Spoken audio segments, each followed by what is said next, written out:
Have you ever wondered what untold secrets might be hidden in the classified files of America's most controversial war?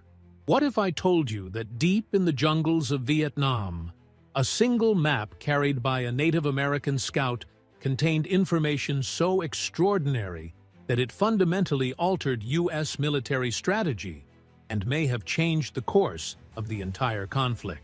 The story I'm about to share has remained buried in classified documents for decades, a tale of ancient tracking techniques, mysterious cultural knowledge, and a profound connection to the land that even the most sophisticated military technology couldn't replicate.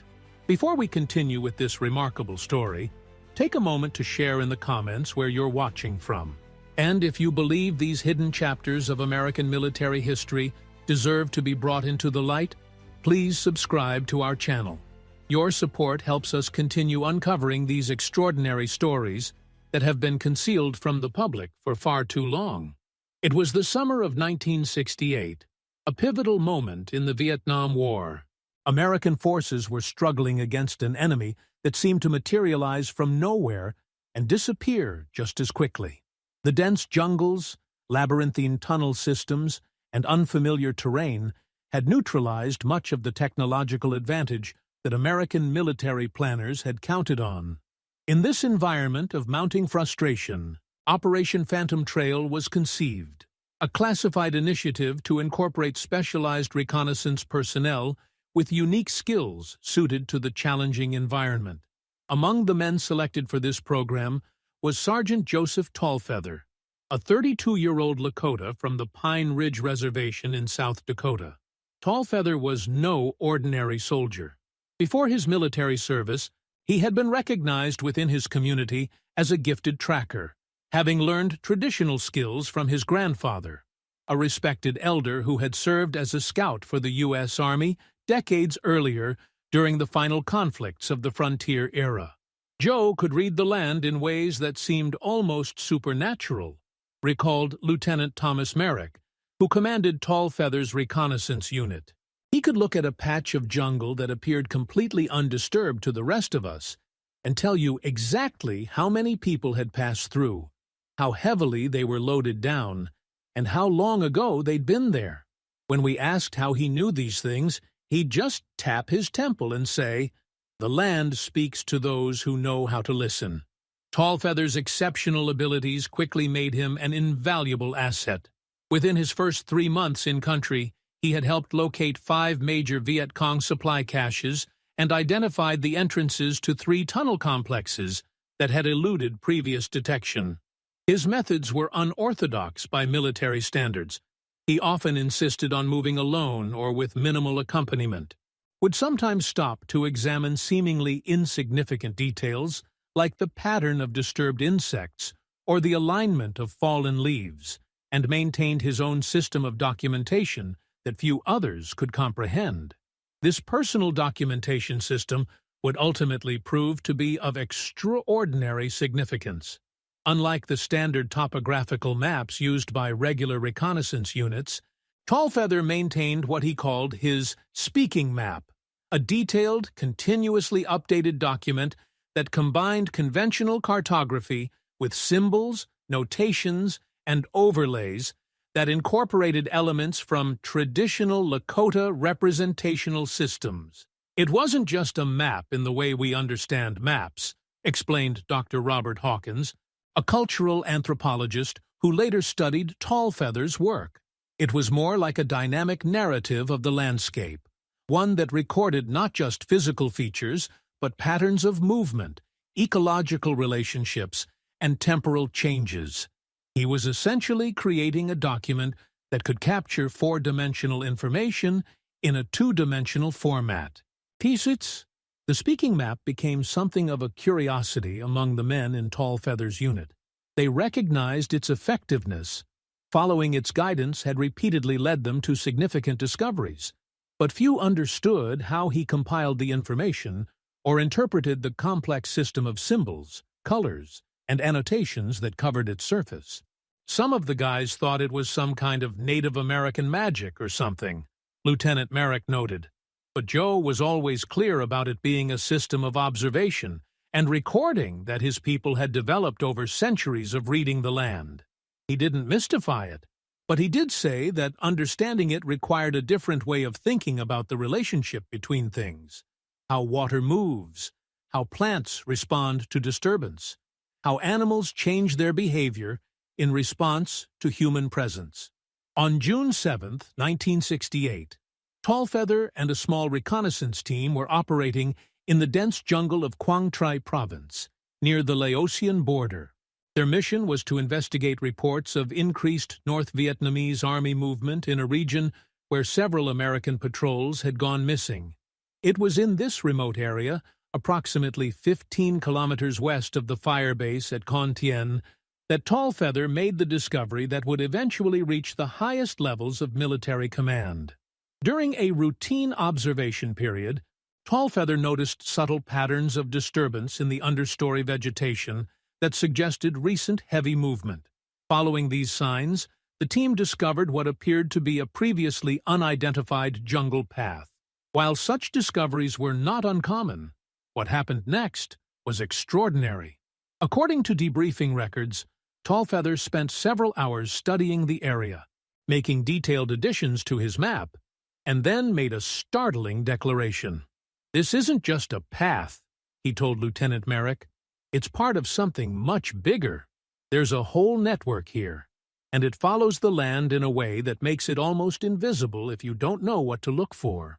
When pressed for details, Tallfeather explained that the path was part of an extensive transportation network that operated on principles fundamentally different from conventional military logistics routes. Rather than taking the most direct or efficient path between points, this network followed what Tallfeather described as the natural seams of the landscape, watercourses, ridgelines, transitions between vegetation zones, and other features that minimized visible disturbance and maximized concealment. "The people who made this understand the land in the same way my ancestors did," he explained. "They're not fighting against the terrain. They're letting it guide them, becoming part of it. That's why our aerial surveillance keeps missing these routes. We're looking for straight lines and efficient paths because that's how we build roads. But these people are thinking differently. They're moving like water through the land, following the path of least resistance and greatest concealment." Intrigued but skeptical, Lieutenant Merrick allowed Tallfeather to lead the team along what he claimed was one of these hidden routes. Over the next 3 days, they traced a meandering path that indeed seemed to disappear into the natural features of the landscape at numerous points, only to re-emerge exactly where Tallfeather predicted it would. The route eventually led them to a substantial supply depot cleverly concealed beneath a seemingly natural limestone outcropping, a facility that contained enough ammunition, medical supplies, and preserved food to support multiple battalions. Upon their return to base, Tallfeather spent 2 days completing what would later be known as the Integrated Network Analysis section of his map. Using his unique system of notation, he extrapolated from the segment they had discovered to predict the likely course of the entire transportation network across a region approximately 200 kilometers square. According to his analysis, this wasn't simply a collection of random jungle paths, but a meticulously designed system that mirrored natural patterns of movement through the landscape. When Tallfeather presented his completed work to the intelligence officers at battalion headquarters, the initial response was dismissive.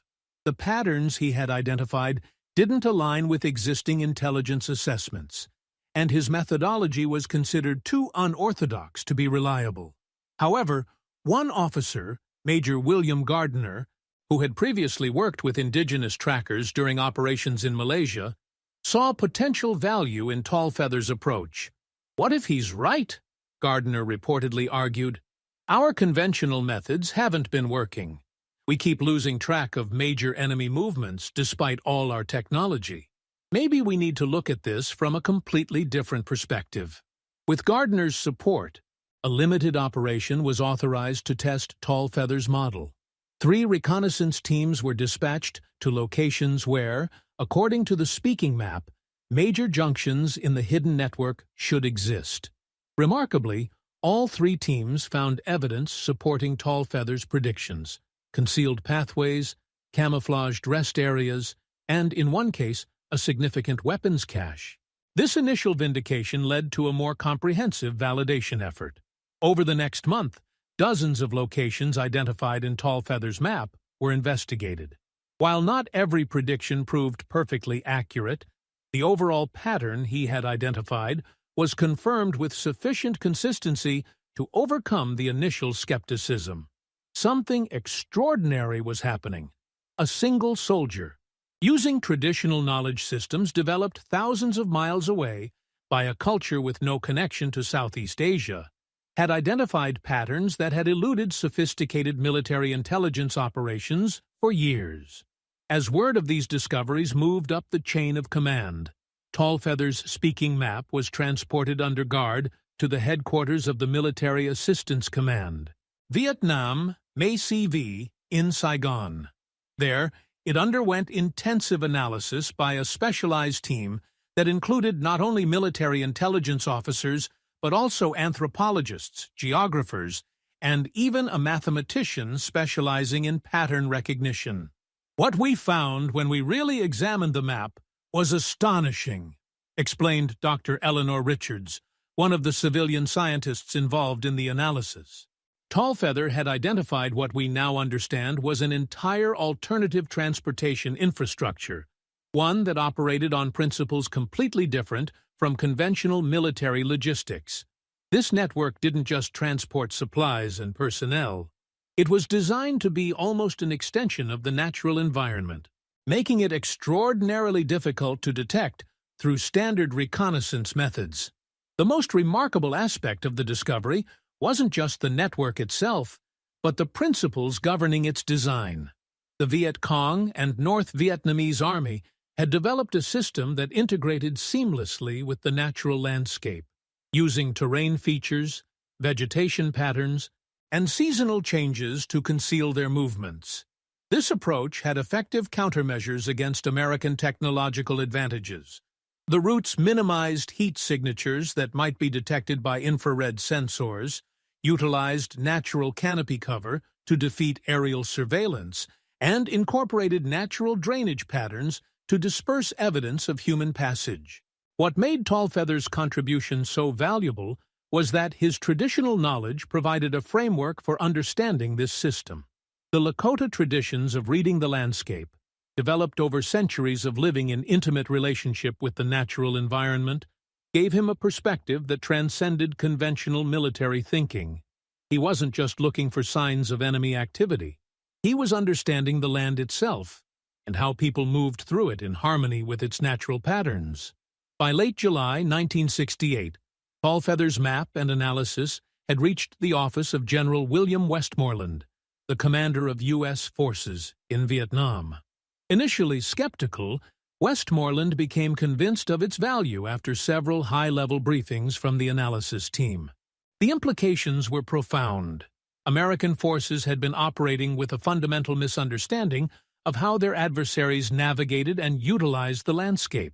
The strategic reassessment that followed was sweeping. Traditional interdiction efforts had focused on obvious transportation arteries like the Ho Chi Minh Trail, using massive bombing campaigns and defoliation operations to disrupt enemy supply lines. Tallfeather's work revealed that these efforts, while causing significant damage, were being systematically circumvented by this alternative network that American forces hadn't even recognized existed.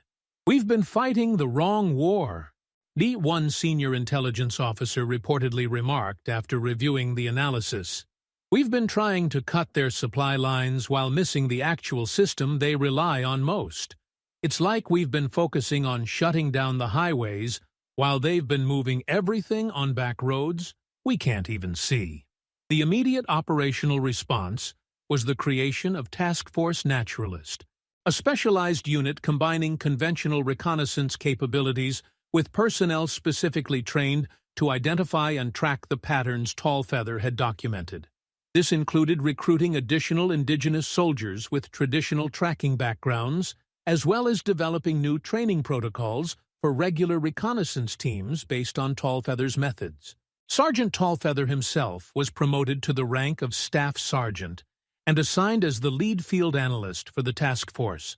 Over the next 6 months, he trained dozens of reconnaissance specialists, conducted numerous field operations to expand and refine his analysis, and continued to develop his mapping methodology. The speaking map evolved from a personal document to the foundation of a new intelligence approach, with elements of its symbology and analytical framework being integrated into standard operating procedures. The impact of this shift was significant but complex. Task Force Naturalist achieved remarkable successes in locating previously undetected enemy facilities and movements.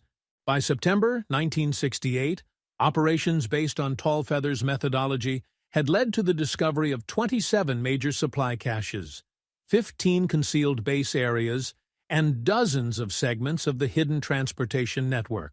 These discoveries enabled more effective interdiction efforts and provided critical intelligence about enemy capabilities and intentions. However, the full strategic potential of these insights was constrained by broader political and military realities. By late 1968, American policy was beginning to shift toward the Vietnamization strategy that would eventually lead to U.S. withdrawal. While Tallfeather's work provided valuable tactical advantages, it came too late to fundamentally alter the trajectory of the conflict. Moreover, the very nature of the discovery highlighted the limitations of the American approach to the war. The fact that it took a Native American soldier applying traditional knowledge developed in a completely different context to understand a fundamental aspect of how the Vietnamese forces operated underscored the cultural disconnects that had plagued the American intervention from the beginning. In a way, what Joe discovered was something the Vietnamese already knew intuitively, reflected Lieutenant Merrick years later. They understood their land in the same way that indigenous peoples in America understood theirs, as something you work with rather than against. Our whole approach was about dominating the environment with technology and firepower rather than understanding it. Joe showed us a different way of seeing, but I don't think most of the higher-ups really grasped the deeper implications of that perspective. As 1968 drew to a close, Tallfeather's work had firmly established him as one of the most valuable intelligence assets in the theater. His speaking map had grown to cover an entire wall in the Task Force Naturalist Operations Center, with constant updates and refinements based on new discoveries and changing conditions. Junior officers were routinely brought to view it as part of their orientation, and elements of his analytical approach had been incorporated into training manuals. Yet Tallfeather himself remained somewhat apart from the military establishment, maintaining his distinct cultural perspective, even as his methods were being institutionalized. According to those who worked closely with him, he often expressed concern that the military was focusing too narrowly on the tactical applications of his discoveries, while missing their deeper significance. The network isn't just about moving supplies, he reportedly told Major Gardner during one late-night discussion.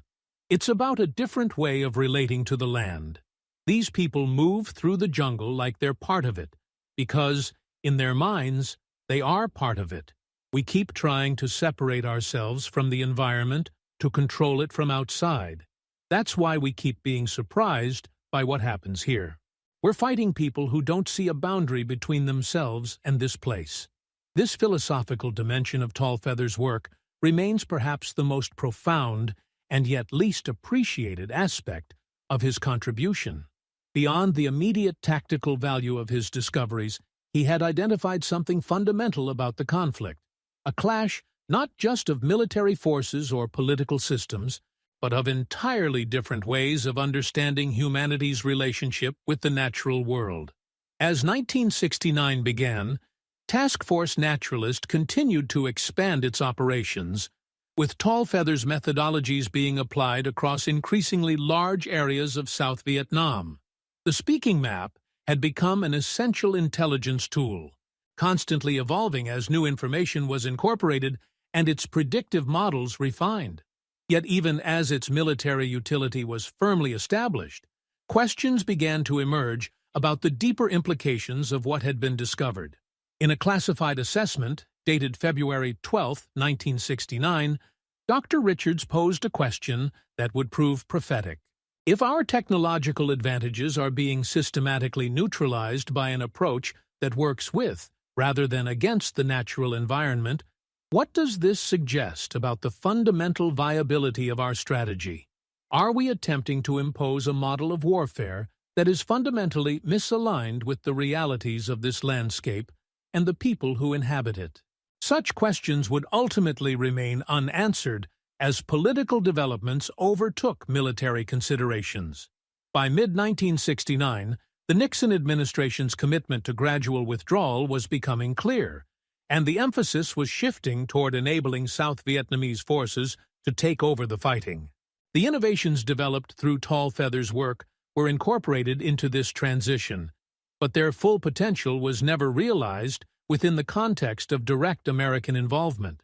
Tall Feather himself completed his tour of duty in August 1969 and returned to the United States. He was awarded the Bronze Star with Valor Device and the Legion of Merit for his contributions, though the classified nature of his work meant that the full extent of his impact remained unknown to the public. Upon his return to civilian life, he became an advocate for indigenous veterans and worked to preserve traditional knowledge within his community.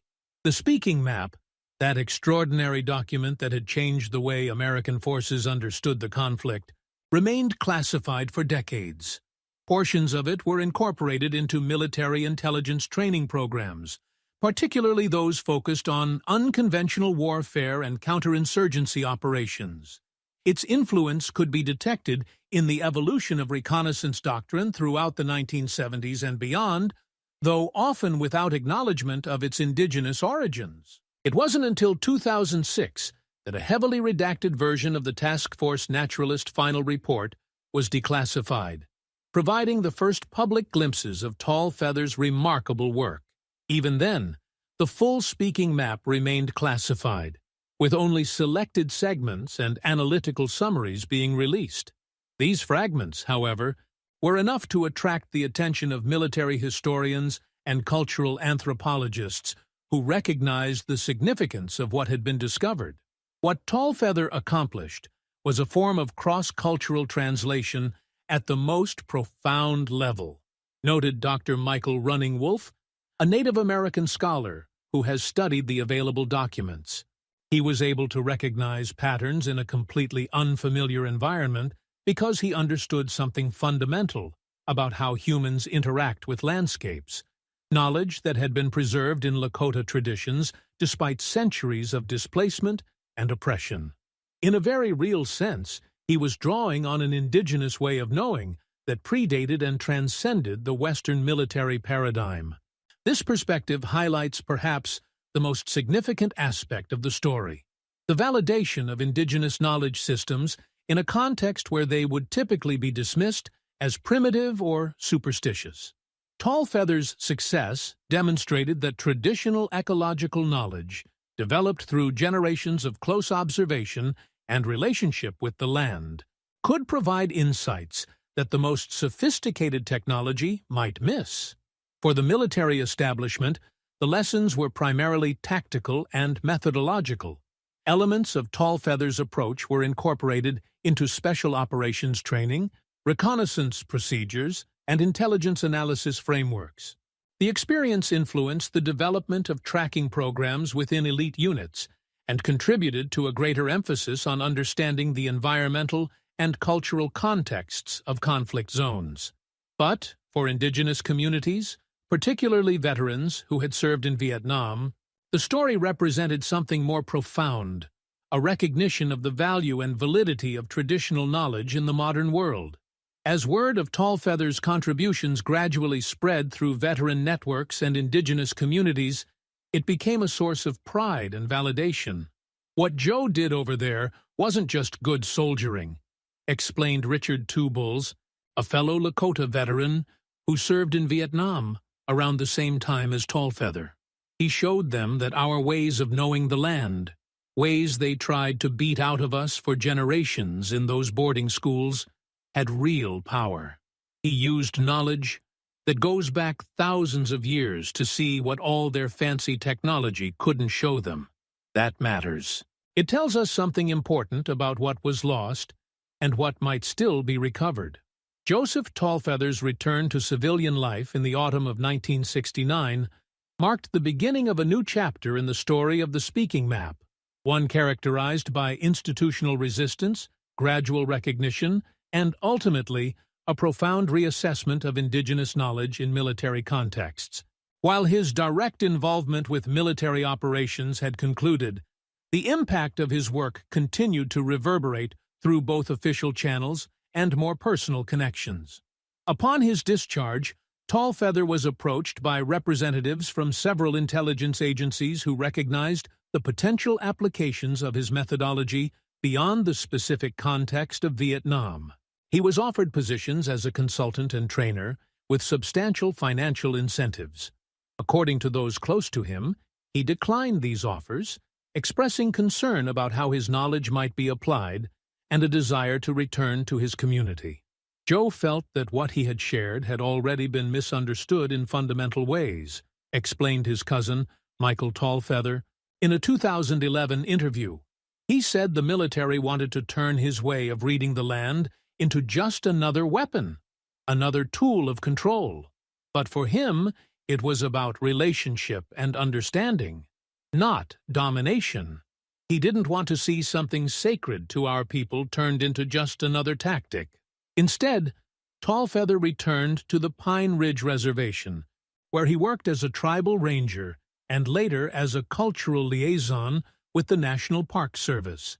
He became an advocate for indigenous veterans, helping to establish support networks for those returning from Vietnam and working to ensure that their unique experiences and needs were recognized. He spoke rarely about his specific contributions to the war effort, bound both by security classifications and his own reluctance to revisit those experiences. Meanwhile, within military and intelligence circles, the legacy of the speaking map followed a complex trajectory. Task Force Naturalist continued to operate until the drawdown of American combat forces in 1972, gradually transferring its methodologies and findings to South Vietnamese counterparts. The effectiveness of this transfer was limited by cultural and institutional barriers, with American advisors struggling to convey the nuanced integration of traditional knowledge and modern intelligence techniques that had made Tallfeather's approach so valuable. In Washington, analysis of the speaking map and its implications continued under the auspices of various classified programs. The map itself was physically transferred to a secure facility at the Pentagon in 1970, where it was studied by specialists from multiple agencies. This analysis produced what became known as the Naturalist Protocols, a series of methodological guidelines for environmental intelligence gathering that incorporated elements of Tallfeather's approach while detaching them from their indigenous cultural context. What happened to Tallfeather's work is, in many ways, emblematic of how indigenous knowledge has historically been treated, observed Dr. Catherine Whitefeather, a military historian and member of the Crow Nation. The technical elements were extracted and incorporated into Western frameworks, while the philosophical foundation, the actual worldview that made those techniques meaningful and effective, was largely ignored or minimized. It was a form of intellectual colonization that mirrored the physical colonization of indigenous lands. This selective incorporation was evident in how the naturalist protocols were implemented in subsequent military operations and training programs. The emphasis was placed on observable techniques and pattern recognition methodologies rather than the underlying perspective that connected these elements. Tracking courses established at special operations training facilities taught trainees how to identify the kinds of subtle environmental indicators that Tallfeather had recognized, but rarely addressed the relational understanding of landscapes that had allowed him to interpret these signs within a coherent system. By the mid-1970s, with the Vietnam War concluded and military priorities shifting, Direct reference to the speaking map and its origins began to fade from operational documents. Elements of the methodology survived in various specialized training programs and reconnaissance protocols, but often without acknowledgement of their source. The classified status of the original materials further obscured the indigenous contributions to these developments.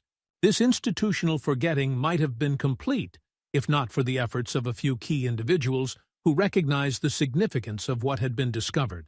Major William Gardner, who had been among the first to champion Tallfeather's approach, continued to advocate for greater integration of indigenous perspectives in military environmental analysis throughout his subsequent career.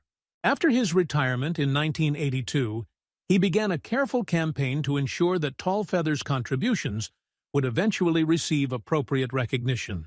Working within the constraints of security classifications, Gardner established connections with academic researchers studying traditional ecological knowledge and its applications. While never directly revealing classified information, he helped create intellectual frameworks that would eventually allow for the proper contextualizing of Tallfeather's work once declassification occurred. These efforts laid the groundwork for the eventual re-evaluation of the speaking map and its significance. Simultaneously, among indigenous veterans, especially those who had served in reconnaissance roles, awareness of Tallfeather's contributions was preserved through informal networks and oral traditions. Stories about the Lakota tracker who had seen what no one else could see became part of the shared narrative of Native American service in Vietnam. These accounts, while often lacking specific details due to security restrictions, kept the essence of the achievement alive within communities that understood its deeper cultural significance. We all heard about Joe and his map, recalled Thomas Standing Bear, an Oglala Lakota veteran who served in the 1st Cavalry Division. The details were fuzzy. No one knew exactly what he'd done because it was all classified. But we knew it was something important, something that had shown the brass that our traditional ways had value they couldn't get from all their technology. That meant something to us, especially at a time when we were still being told that our culture was backward and needed to be left behind.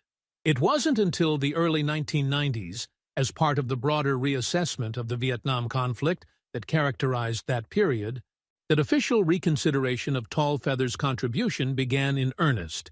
In 1993, a special review panel examining historically significant intelligence operations recommended the partial declassification of materials related to Task Force Naturalist, citing both historical value and the potential for derived methodologies to inform contemporary operations. The first limited declassification occurred in 1995, releasing heavily redacted versions of some Task Force Naturalist operational reports and analytical summaries. These materials, while fragmentary, provided the first official confirmation of what had previously existed primarily as rumor and legend within indigenous veteran communities. They revealed the existence and basic parameters of the speaking map, though the map itself and most specific details of its methodology remained classified. This partial revelation coincided with Joseph Tallfeather's declining health. Diagnosed with cancer in 1994, he spent his final years working with family members and trusted friends to preserve what he could of his knowledge in culturally appropriate ways. He remained bound by security classifications regarding specific operational details, but spoke more openly about the philosophical foundations of his approach and his hopes for how it might eventually be understood. What I want people to understand is that this wasn't about me being special or having some magical power, he explained in a video interview recorded by his nephew in 1996. It was about a way of seeing and knowing that our people developed over thousands of years of living in relationship with the land. In Vietnam, I was able to see what others couldn't, because I had been taught to look at the world as a web of relationships, rather than a collection of separate objects. The map worked because it captured those relationships, rather than just marking locations. Tallfeather passed away in January 1997.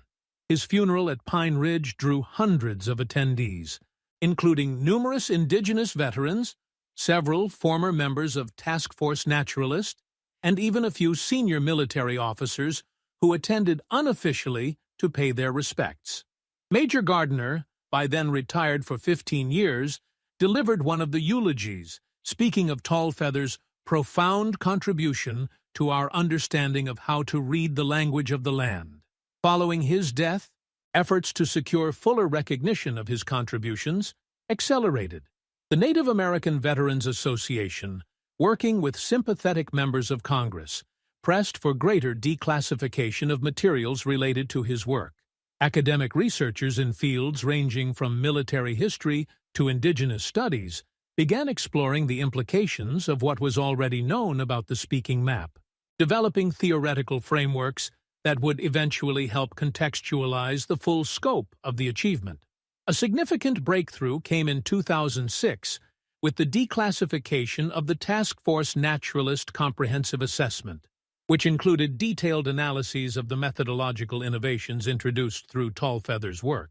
While still heavily redacted and lacking the map itself, this document provided substantial evidence of the strategic impact of his contributions and the unique nature of his approach.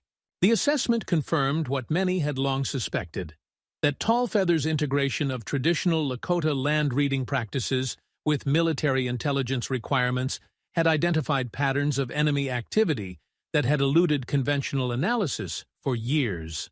It detailed how his methodology had revealed an entire alternative logistics infrastructure that operated on principles fundamentally different from Western military expectations, and how this discovery had forced a significant reevaluation of American strategy.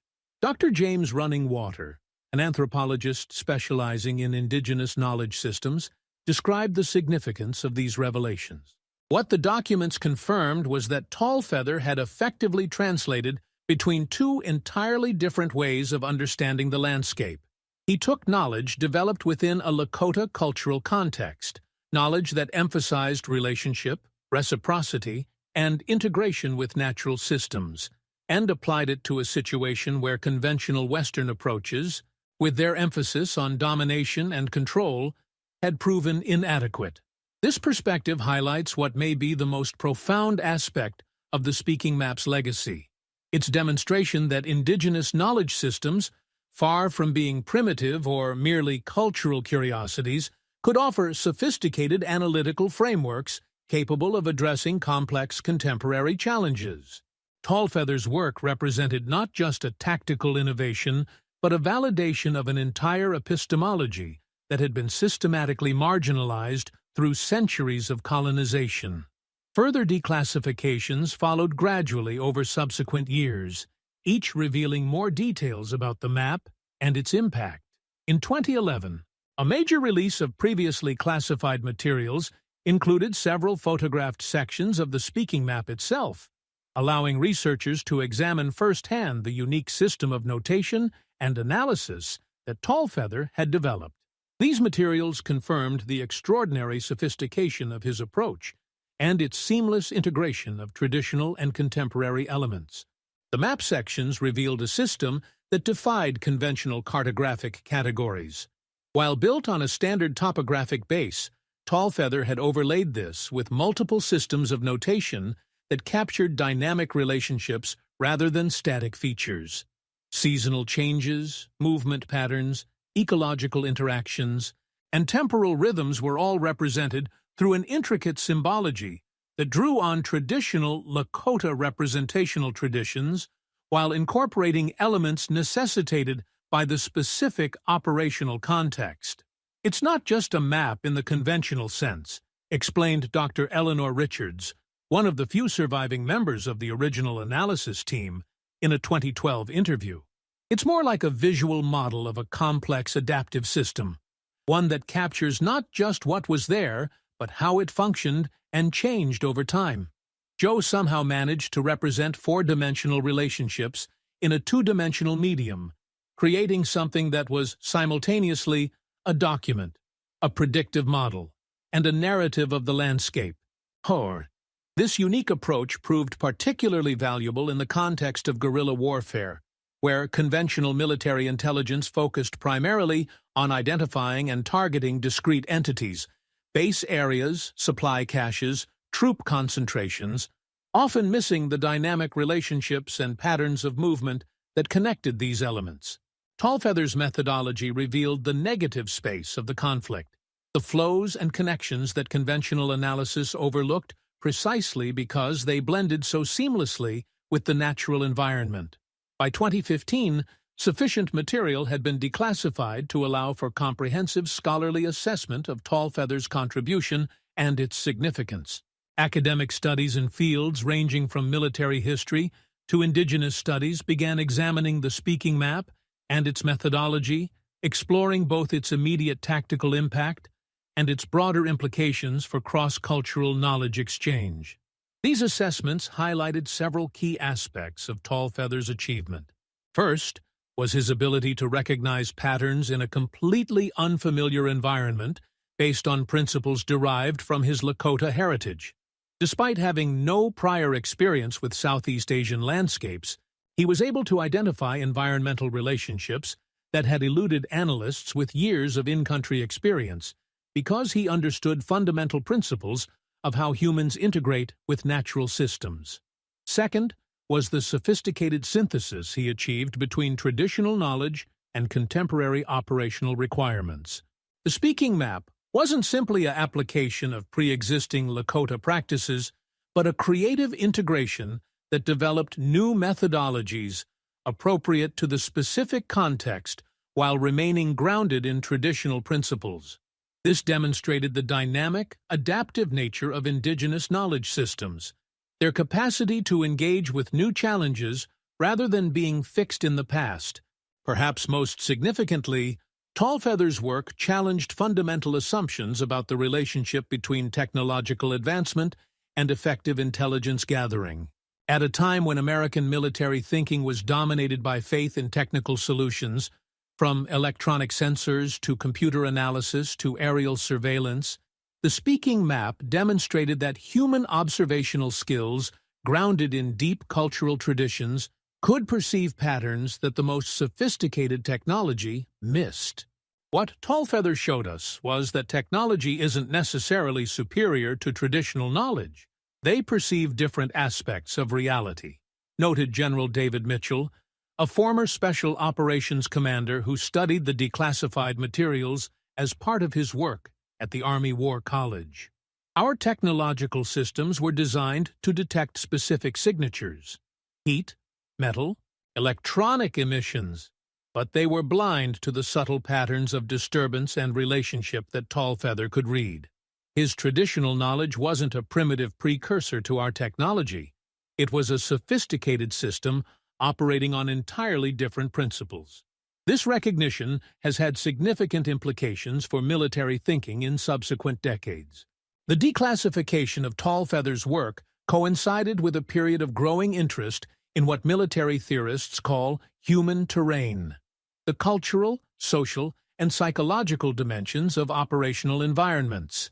His demonstration of how cultural knowledge could provide critical operational insights contributed to a broader reevaluation of the importance of these factors in military planning.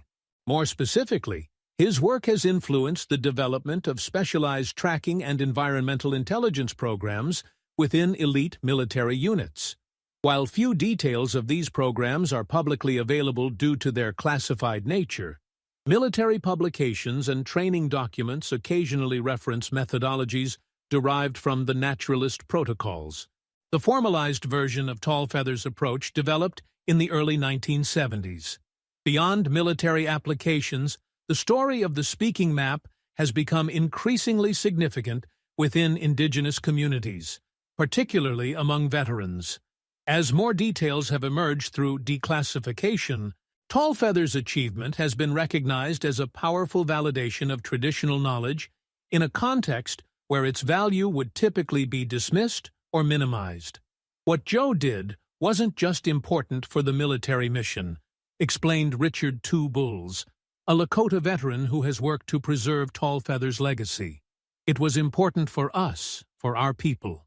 It showed that the knowledge our ancestors developed over thousands of years, knowledge that the government tried to stamp out through boarding schools and assimilation programs, was not only still valuable, but could succeed where the most advanced Western technology failed.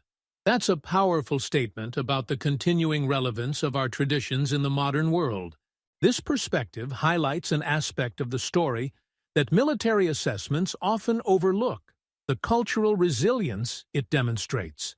Despite generations of displacement, cultural suppression, and forced assimilation, Tallfeather was able to draw on knowledge that had been preserved through oral tradition and community practice.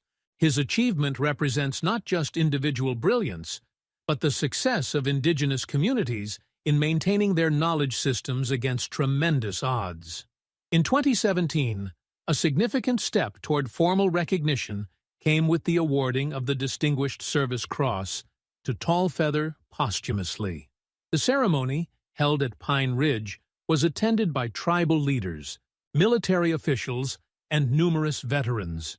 The citation acknowledged his extraordinary heroism and exceptional analytical contributions that fundamentally altered operational understanding and saved countless lives. While this recognition was welcomed by Tallfeather's family and community, many felt it still failed to capture the full significance of his contribution. The official narrative emphasized his individual achievements while minimizing the cultural context that made them possible: the generations of knowledge keepers who had preserved and transmit